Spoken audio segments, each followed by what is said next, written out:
같이 묵상 기도 드리심으로 수요예배 시작하겠습니다.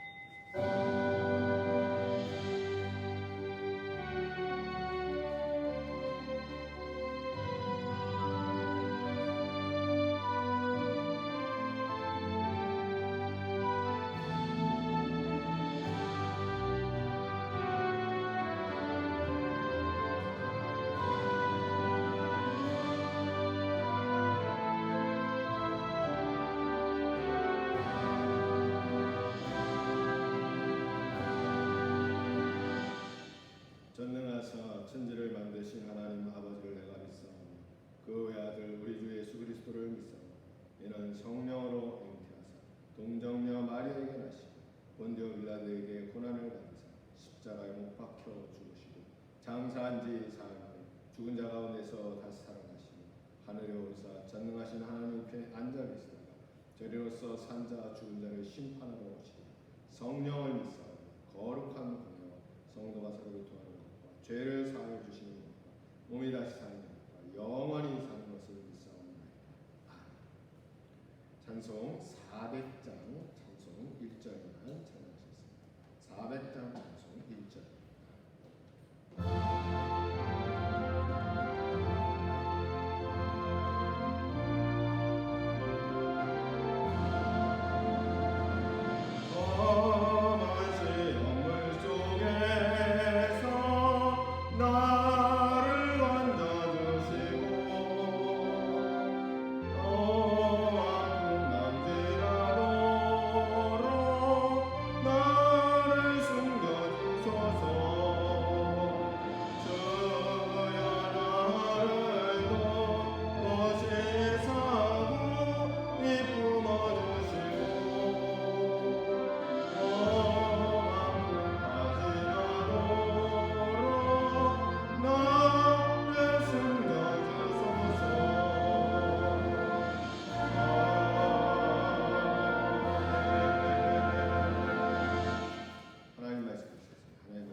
그 안에 생명이 있었으니 생명은 사람들의 빛이라.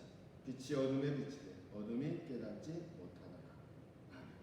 같이 기도하시겠습니다. 아버지 하나님, 이 시간 주의 진리의 말씀을 우리가 함께 생각하려고 합니다. 주의 진리의 말씀이 우리를 구원하시고 우리로 하여금 그 말씀 속에 승리하는 귀한 역사가 있게 주님 역사하여 주시옵소서. 우리 구주 예수 그리스도의 이름으로 감사하며 기도드리옵나이다. 지난주에는 우리가 생명에 대해서 좀 말씀드렸는데 오늘 말씀은 빛에 대해서 생각을 좀 해보려고 합니다. 오늘 본문에 보니까 이 생명은 사람들의 빛이다. 이 요한복음에는 몇몇 가지 주제들이 나옵니다. 그래서 그 주제들이 예수 그리스도를 표현하는 그런 아주 주요한 표현으로 나오는, 즉 상징적인 표현으로 나오는데 그 중에 특별히 오늘은 빛에 대해서 생각해봅니다. 요한복음 8장 12절에 보면 예수께서 또 일러 가라사대 나는 세상의 빛이니, 예수님 친히 빛이라고 말씀하셨고 나를 따르는 자는 어둠에 다니지 아니하고 생명의 빛을 얻으리라 이렇게 말씀하셨습니다. 근데 이제 오늘 본문에 보면 이 생명은 사람들의 빛이라, 사람들의 빛이라고 말씀했는데 이 사람들의 빛은 뭘 말하느냐? 이것은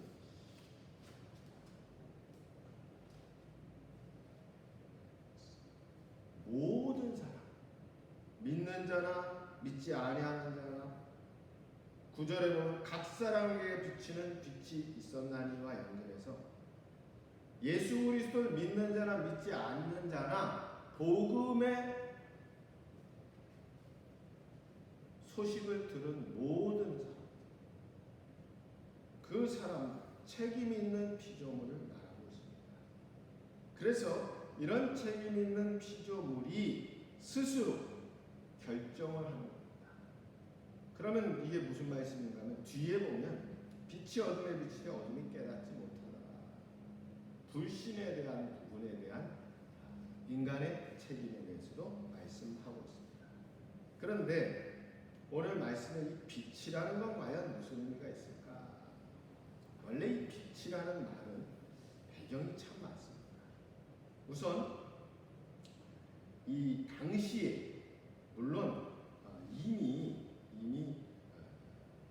구약적인 배경 속에서 초막절의 규례에 보면 안식일 규례의 5장 2절에서 4절에 보면 내실들의 뜰에는 금으로 된 촛대들이 있었고 그 촛대들 꼭대기에 금으로 된 4개의 주발이 놓여져 있고 각 촛대마다 4개의 다리가 달려있고 그들은 사제의 낡은 속옷과 허리띠로 양초 심지를 만들고 그 양초 심지로 촛대를 밝혔다.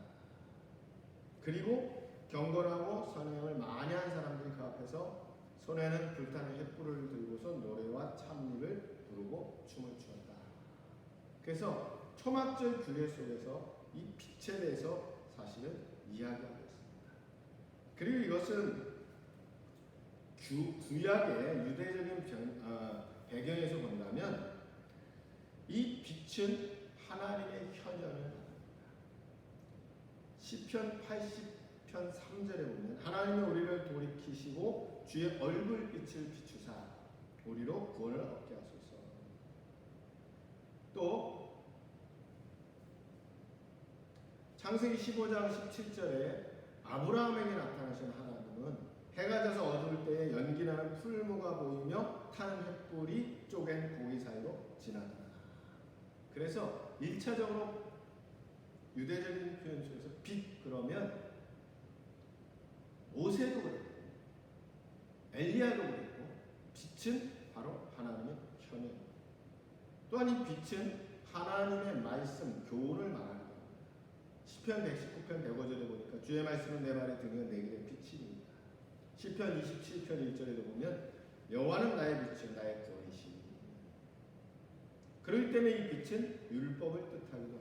잠언 6장 23절에 보니까 대저명령은 등불이요 거운 빛이요 군계의 책망 곧 생명의 길이라고 했습니다. 특히 우리가 보는 공감복음, 요한복음을 제외한 마태, 마가, 누가복음에 보면 예수님께서 복음을 전하는 선교의 의미로서 마가복음 4장 21절에 보면 사람이 등불을 가져오는 것은 말 아래 평상 안에나 두려함이냐 등경의 두려함이 아니냐.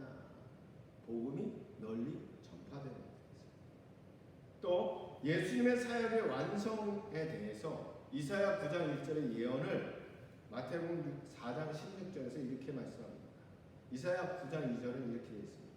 흑암에 행하던 백성이 큰 빛을 보고 사망의 그늘진 땅에 거하던 자에게 빛이 비추도다 한 것을 마태복음 4장 16절에서는 흑암에 앉은 백성이 큰 빛을 보았고 사망의 땅에 그늘에 앉은 자들에게 빛이 비추었도다 하였느니라. 그 빛이 누구냐?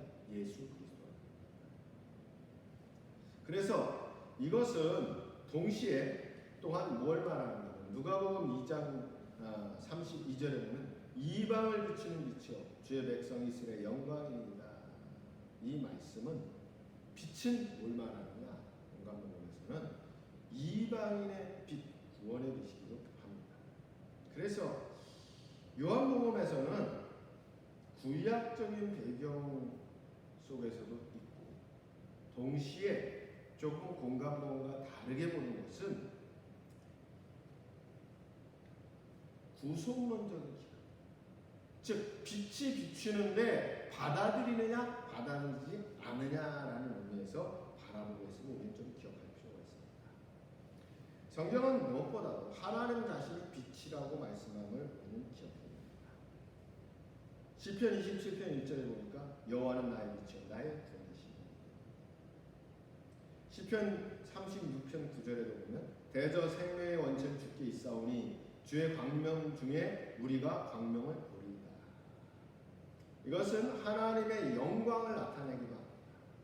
시편 104편 1절 2절에 보면 주께서 옷을 입음같이 빛을 입으시며 또 성결과 거룩에 대해서도 요한일서 1장 5절에 보면 곧 하나님은 빛이시라 그에게는 어둠이 조금도 없으시니라. 그래서 성경에서는 하나님이 빛이다. 그 하나님은 구원을 주시는 분이고 그 하나님은 빛과 같은 영광 가운데 거하시고 죄도 없으신 분이다. 그 하나님을 요한복음은 뭐라고 얘기하냐면 예수님 빛이다. 요한복음 8장 12절에 예수님 친히 말씀하기를 예수께서 또 일러가라서 나는 세상의 빛이니 나를 따르는 자는 어둠에 다니지 아니하고 생명의 빛을 얻으리라. 예수님 자신이 나는 빛이라. 그러면 그 빛이라는 의미는 뭐냐? 무엇보다 가장 중요한 것은 예수님은 하나님을 알고 하나님을 알리시는 분이다라는 겁니다. 누가복음 10장 22절에 보면 내 아버지께서 모든 것을 내게 주셨으니 아버지 외에는 아들이 누군지 아는 자가 없고 아들과 또 아들의 소원대로 계시를 받은 자 외에는 아버지가 누군지 아는 자가 없다. 즉 예수님이 하나님을 보여주는 빛이라는 겁니다. 또한 이 빛이라는 의미는 우리를 하나님께로 인도하는 이끌어주시는 빛이라. 요한복음 12장 36절에 보면 너에게 아직 빛이 있을 동안에 빛을 믿으라. 그리하면 빛의 아들이 되리라. 등대가 어두운 밤바다를 비추어서 배들을 안전한 포구, 안전한 항구로 인도하듯이 예수님은 빛으로서 우리를 천국까지 안전하게 이끌어 주시게 되는 겁니다. 근데 문제는 이런 배경 속에서 전체적으로 보면 구약의 하나님의 그 어미와 놀라운 그 빛이 예수 그리스도가 바로 그분 하나님과 같으신 분 빛이다라고 말씀하는데 오늘 본문은 뭘 말씀하고 있냐면 그 빛이 어둠에 비친다. 그 어둠은 뭘까? 그 어둠은 갈라디아서 5장 19절 이하에 보면 이렇게 말씀합니다. 육체 일은 현저하니 음행과 더러운 것과 허색과 우상숭배와 술수와 원수 맺는 것과 분쟁과 시기 없는가 당직 있는 것과 불리함과 이단과 투기와 술 취함과 방탕함과 또 그와 같은 것들이라. 디모데전서 1장 9절 10절에 이렇게 말합니다. 오직 불법한 자와 복종하지 않은 자며 경건치 아니한 자와 죄인이며 거룩하지 아니한 자와 망명된 자며 아들을 치는 자, 어미를 치는 자며 살인하는 자며 음행하는 자며 남색하는 자며 사람을 탈취하는 자며 거짓말하는 자며 거짓 맹세하는 자와 기타 바른 교훈을 거스르는 자. 이게 바로 어둠이에요. 그럼 빛은 뭐냐? 예수 그리스도가 빛이고 그 예수 그리스도가 빛 대신 그 빛 대심을 믿느냐 믿지 아니하느냐 하는 것인데 문제는 오늘 성경은 그렇게 말씀합니다. 이 빛을 어둠에 비쳤는데 어둠이 깨닫지 못하더라. 여기 말하는 깨닫는다는 것은 파악한다, 이해한다 이런 의미도 있고 압도한다, 제압한다 이런 의미도 있습니다. 요한복음 12장 35절에 그래서 이렇게 말씀하고 있습니다. 예수께서 가라사대 아직 잠시 동안 빛이 너희 중에 있으니 빛이 있을 동안에 다녀 어둠에 붙잡히지 않게 하라.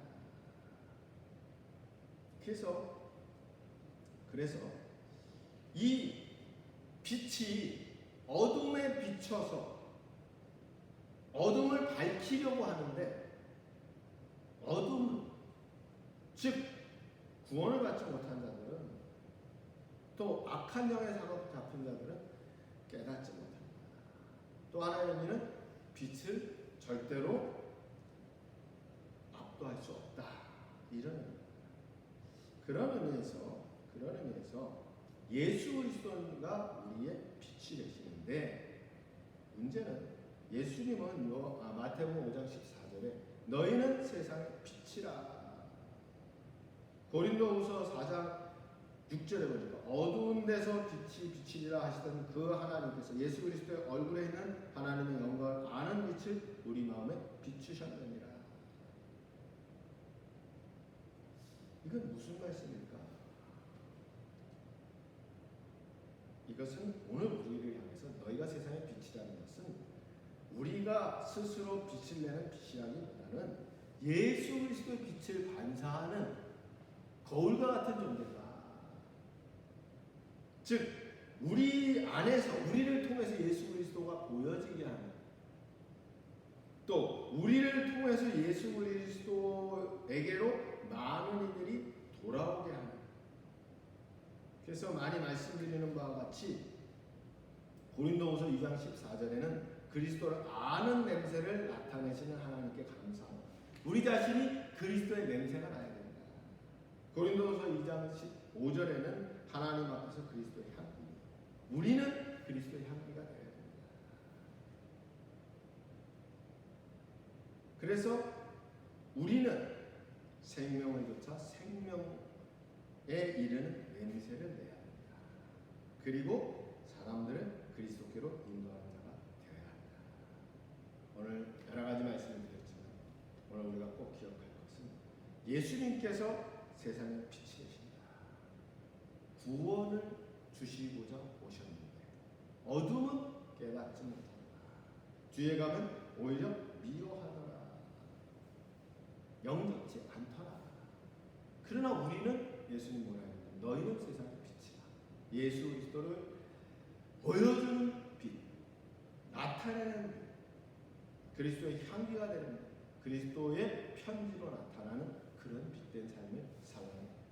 오늘 우리의 삶이 그리스도를 보여주고 나타내고 드러내고 그리스도께로 인도하는 그러한 진정한 세상의 빛이 되는 우리 모두가 되기를 주님의 이름으로 축원합니다. 기도하겠습니다. 아버지 하나님 은혜 원천 감사를 드립니다. 우리로 하여금 이 세상에서 참된 빛이 되게 하시니 감사합니다. 영원한 진정한 빛 대신 예수 그리스도를 비추는 우리의 삶에게 주님 역사하여 주시옵소서. 우리 구주 예수 그리스도의 이름으로 감사하며 기도드리옵나이다. 찬송 568장 1절 하시고 주기도로 예배를 마치겠습니다.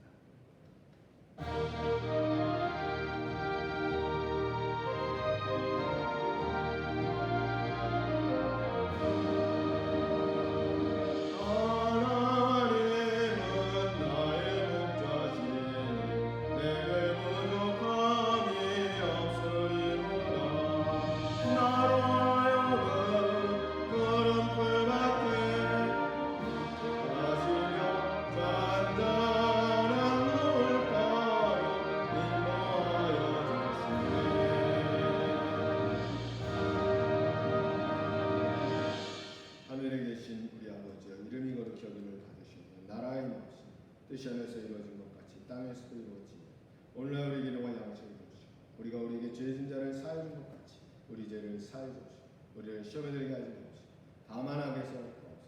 내 나라와 권세와 영광